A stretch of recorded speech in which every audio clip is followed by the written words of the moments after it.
So, Claude, I read your bio, and I see that you own real estate. Yeah. You ran a company that generated 100,000 gross income a year. Yeah, that was actually a month. Actually, we did 100,000 a Oh, that's month. right. That's okay. Yeah. Yeah, yeah.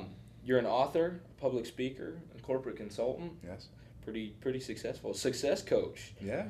Your husband. Yeah. 3 girls. Very nice. Yes, I need a gun. Let's see. You work with your youth at the church. Yes, I do. Yes, I do. I'm very So passionate. what kind of inspired you?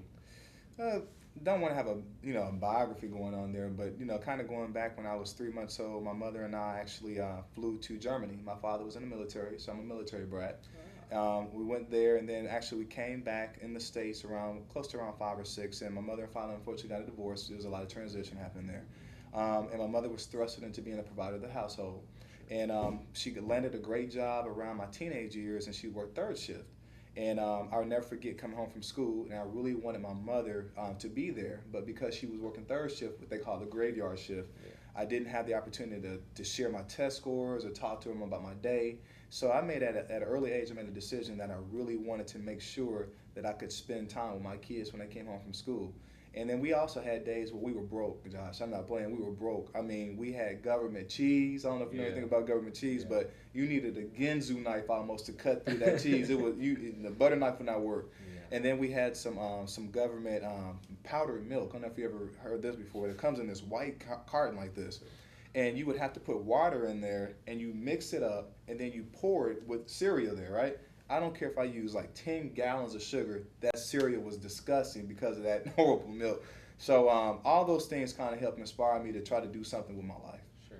And what gave you the confidence to really go for your dreams? It kind of went back to college, to be honest with you. I never forget, and I don't think I have a Kodak smile, but geez. But I think that what happened was I was in college, and I never forget I had these, had these trays when you were eat at lunch, and I went over there with some of the guys from the basketball team because I played college basketball at Pittsburgh State, and they were talking. So one of the guys made a comment about my teeth, and it hurt me. And I never forget. I went back to the dorm room and I called a person that can actually I don't know what they call a person. Orthodontist. Thank you very much, orthodontist.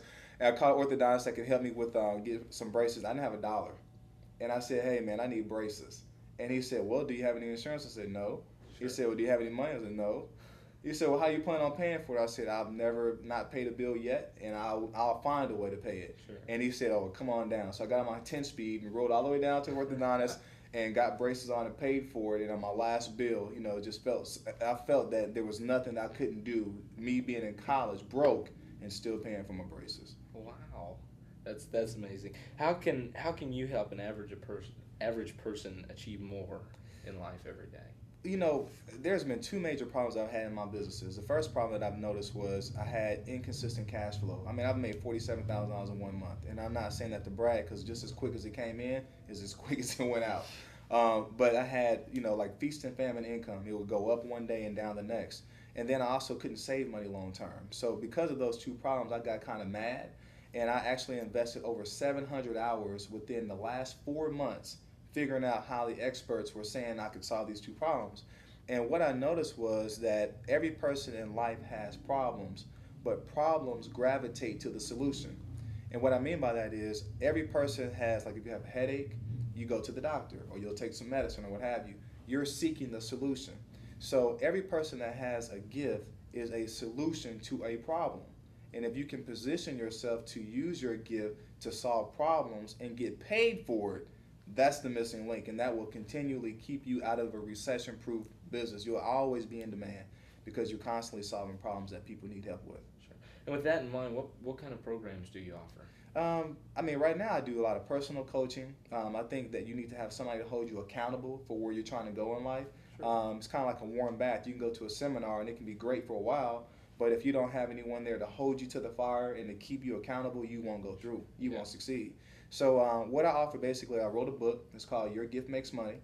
It's inspiring people to actually how to identify what their gift is, how to learn how to develop their gift, and then how to position yourself to make money off your gift. You can have a gift, but if you don't know how to make money off of it, you're kind of, you're only halfway in the game. So I think what I do is just actually try to get people just to get back to the familiar things that they did when they were kids.